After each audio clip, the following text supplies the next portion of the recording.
County and in most foothills, with temperatures remaining in...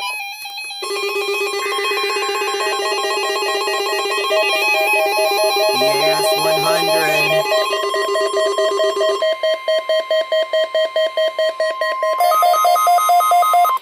The National Weather Service in San Diego has issued a required weekly test for the following areas in extreme southwestern California: Orange County, Riverside County, San Bernardino County, San Diego County, and the coastal waters from San Mateo Point to the Mexican border and out 60 nautical miles, including San Clemente Island. A test signal was broadcast to test the public warning system.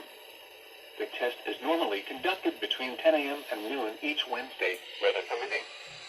The signal was also used to test the activation and emergency readiness of the Skywarn network of radio operators.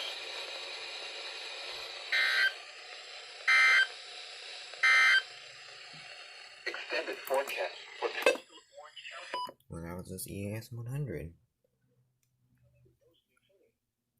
That is nice.